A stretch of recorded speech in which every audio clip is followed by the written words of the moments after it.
Nintendo's E3 2019 Direct just wrapped up, and there was some big Animal Crossing news. Unfortunately, for most fans, this news was a big surprise, and not the kind of surprise that we were looking forward to. Nintendo, out of character, delayed Animal Crossing from 2019 to March 20th, 2020. I'm here with Gabe. We are about to head to the Nintendo booth, but before we do, that is surprising. I don't know if we can say it's out of character anymore. They've delayed a bunch of stuff recently.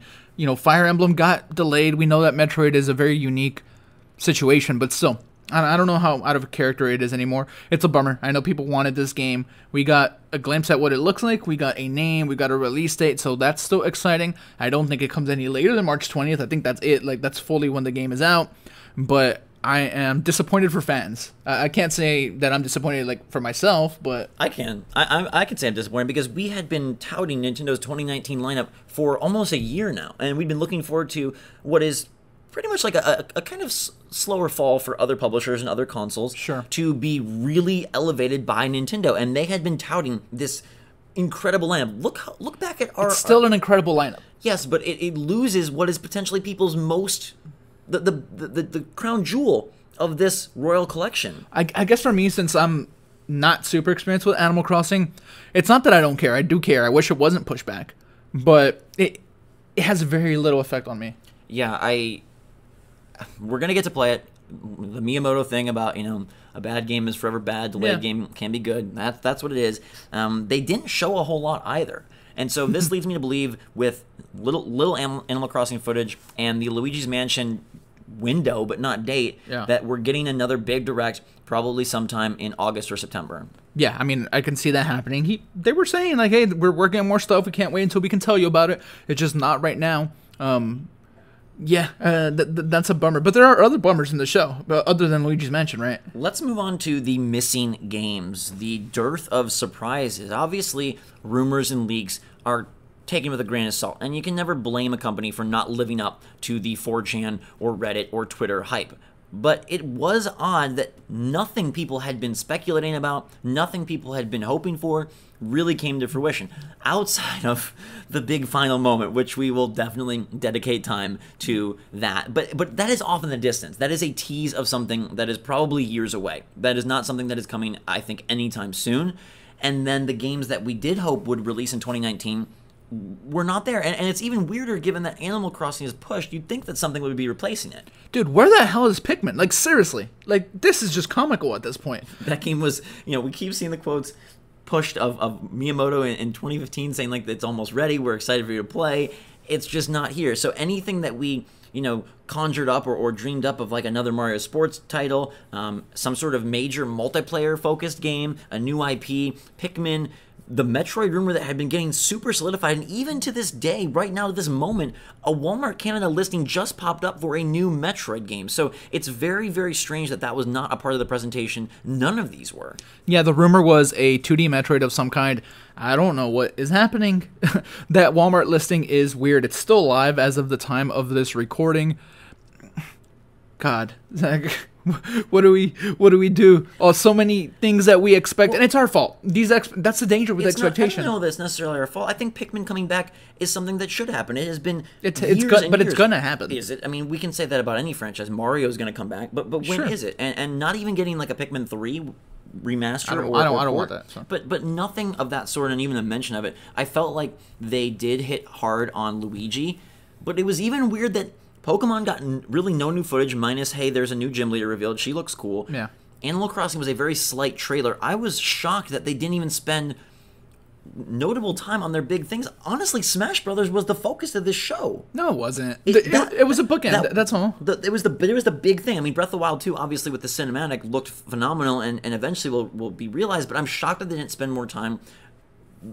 Seconds to Mario Maker 2, seconds to Pokemon Sword and Shield, Animal Crossing gets its reveal and its delay, Luigi gets the big breakdown. I guess we didn't want a lot of time spent on games, but it's just shocking to me that they're, instead of replacing that time with Pikmin or with a tease of something to come, even if it's far off, or that 2D Metroid or Strikers that we've been pining for, instead we get a top-down Contra, we get a top-down Empire of Sin, we get some games that I don't know how much wide appeal they have. Okay, a couple more disappointments that I just want to go over quickly because that's kind of what we're talking about here. We're going to have a much happier video, trust me. It's in a few days, so it's not a big deal, but I would have loved to see that today. I would have loved to be able to play that tonight in bed while I'm resting up for... What do you think the reasoning is for them to just... It's 2 days. I have no idea. I have no idea. It doesn't make a whole lot of sense. I could see if it was like July. Subvert expectations. That's the only thing I can think of. They're getting in this delay groove now. Metroid Prime 4, Animal Crossing, Cadence of Hyrule. They just want to keep pushing. One more thing, I guess, that was disappointing. We both expected something to happen with an accessory of some kind. And they've abandoned JoyCons. Yeah. They have. Joy-Con, I don't know, do they sell well? Because they're very expensive. Well, I think that what you're going to see is in that early fall direct, you will get some sort of Joy-Con or Pro Controller for one of these fall games, or even for Animal Crossing in 2020. So I don't think that's out of the realm of possibility. It's just interesting to me that they chose not to emphasize that in any way. You know, we knew that they were not going to be discussing the Switch Mini. Whether that eventually happens or not, I don't know at this point. But to have no accessories, no really big news. I mean, Breath of the Wild 2 is a big surprise, but that is not tangible at this point. That's not something you can go pre-order. That's not something you can get excited for. You can get very excited. You can get very excited for it, but it's not going to hit your Switch anytime soon. So this, to me, industry-wide, was a show where it felt like everyone is in a holding pattern, and it's strange because the next generation does not start until holiday 2020, and by all accounts, Nintendo isn't partaking in that. It still feels like a holding pattern for everyone in 2019. Early 2020 is loaded, and we have so much to look forward to, but I'm still bummed that Nintendo's insane 2019 lineup has been busted up and hasn't had anything come in to add or to replace. I'll also note, Gabe, that outside of the Fighters Pass DLC, no game got any extra content, which is something that people have been wanting for many Nintendo titles. I guess the saving grace for this is we fully should expect another Direct, right? Yeah. Yeah, they're not announcing like a Switch Mini here, but I still think that's a thing that's happening, and they're going to need to announce that at some point. They're maybe going to have a Direct. Maybe they mentioned this mysterious Metroid title that's like popping up in retailers. Like, who knows what that is? And do I think we're getting anything else this year? No. I think this is it. Yeah, it's quickly gone from the most packed second half it's still packed. So we know that Zelda Link's Awakening launches on September 20th. We've obviously got Mua and Fire Emblem in July. You've got Town is coming this year. Like they've like no mention of Town either was a bummer. That yeah. was a disappointment as well. And I think it's because the booth focuses heavily on Pokemon Sword and Shield, and I don't think Game Freak and Pokemon Company really wanted to overshadow pass any focus onto something else, which is understandable. So maybe Town is broached in the next Direct and then released even later this year. But for me, it quickly went from the powerhouse lineup, the best maybe they've had, to you move the biggest piece out, I think, enthusiasm and hype-wise, and you don't replace it with anything. This is going to be weird that there's not anything from E3 that's like a big 2019 still coming. We had Mario Party last year. We've seen really cool games get announced and be out, and Luigi's Mansion 3 looks amazing. It does. But I feel like 2019 is a lot less exciting. I don't at all. There's an Animal Crossing game that got pushed. Other than that, everything is still hitting. I'm still to me, Astro Chain looks like amazing. So I'm still really hopeful for this year. It's just pure fun wise. Yeah, Animal Crossing is not there, but again, I'm not a dedicated Animal Crossing fan anyway. So for me, this did very little, and we knew that Breath of the Wild 2 was going to be a thing. So yeah, this is a cool cinematic, and it's good to have confirmation. But again, I feel like we kind of knew that was happening. It's not a 2020 game. I don't think it's a 2020 game. No, I think 2021 at the earliest. Yeah, I think that's a ways off. Or what if it is 2020 just because they have so much the same map? Yeah, it's asset wise, it's the same stuff. I figured they're gonna push it fall. It could be a thing where they are trying to line that up against next gen consoles as a way to really entice and move Switch sales, especially if they pair it with a Switch Pro at some point or a Switch Mini. They could look to really drive hardware sales with that game, and maybe they have fast tracked it. I hope it's not at the expense of these others, because I'm still shocked that we are now 3 E3s into the Switch life, and I still don't got my Pikmin. Next year, Zach. I mean, that's the MO for every year. I will be blunt and say that personally I found it to be disappointing, and I know there's still a lot to love. Link's Awakening looks to have a cool addition with the Dungeon Builder. It is an old game brought back, and so much now rides on, I think, Pokemon Sword and Shield and Luigi's Mansion 3 to really carry us and deliver this fall. It was a weird show. I think it was a weird E3 all in all. It's a weird year. All around. To me, this is the worst E3 ever. Sony's gone. We got a ton of cinematics from Microsoft, and Bethesda, it was cool, but they were also like slightly weird. Switch-wise, there wasn't anywhere near as much as I would have loved. Well, we thought even more third-party stuff. Yeah. Let's no close on that. No Tomb Raider, right? The third-party support. The Witcher 3 did come through. We knew about that, and shame on us, I guess, for whoever spoiled that. That would have been a big deal. But even CD Projekt Red had been teasing it, so that's a big thing. But third-party wise, nothing else really. We thought maybe something would be saved from the other conferences for Nintendo. It really wasn't. No Tomb Raider, no Mass Effect. Those were just given rumors, but anything of that sort would have been nice. Like 2K's support for the Switch. NBA. That's it. They love Civ. They don't love it enough though. And I wonder if we ever. You're not excited about these new Resident Evil games? You don't want 5 and 6, man? I am floored that. How much do you think they're gonna charge for these? $30 again. The 40 maybe because 6 is newer. I guess I'm just floored that the Contra game and the Resident Evils got Showtime. Panzer Dragoon remake. Panzer's cool, man. I don't know, man.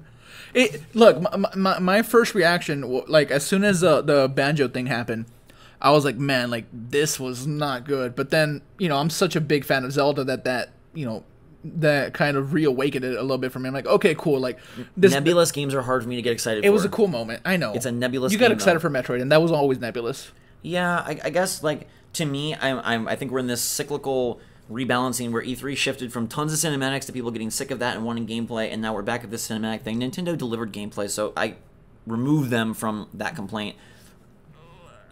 I'm sad, Gabe. I can't help it. I can't help but say all the surprise announcements, Nintendo coming through with one more thing. For me, it didn't deliver. Banjo and Smash is fun, but I'm shocked that that's fall. Honestly, that's a ways away. And it seems like they're now going to use December maybe as a Smash blowout. I mean, technically that's winter, but I don't know. Maybe they are just going to push Smash Bros. Content. It's interesting though, because Splatoon 2, its support is ending. ARM's support is ending. Whoa. A ton of Mario Maker support. Well, I honestly, that's what I wanted to end with, and we definitely want to know your take in the comments down below. Were you disappointed? How do you feel about Animal Crossing? Missing games, stuff you were excited for that didn't appear. Where the heck is Pikmin?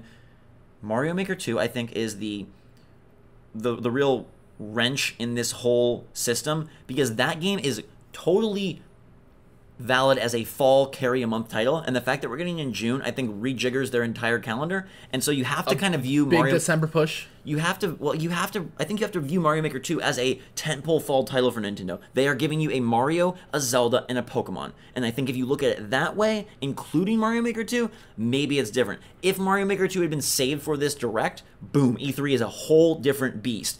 I don't know if it was a mistake given the launch date, and we benefit from it for getting it soon, but I think the Mario Maker separation from the E3 Direct and its early release had an effect on the calendar and had an effect on what Nintendo was announcing and how they were sort of game planning the rest of the year. No, I think there's been ripple effects from Fire Emblem being pushed. Like, there's been a lot of things that haven't gone the way Nintendo originally envisioned. I'm sure they imagined that maybe Metroid was going to be happening at some point if whatever happened there hadn't happened. Prime, you're referring to? Yeah, Prime 4. Yeah. Like, the whole restructuring of that, like, I'm sure that they're having to move things around and having to maybe do things a little quicker. I've kind of changed my mind on Breath of the Wild 2 a little bit. It's in development. A lot of the same assets. I don't think they use the exact same map. But it could be sooner. Yeah, I think that could be sooner than we think. We'll have to wait and see. We're headed to the show floor now. We bring you tons of direct feed footage and coverage as soon as we can. Until that time, let us know your thoughts in the comments down below. Hit that like button if you enjoyed the video. E3 2019, the press conferences are over. Now it's time to head to the real deal. Until then, though, for myself and Gabe, thanks again. Switch Force, out.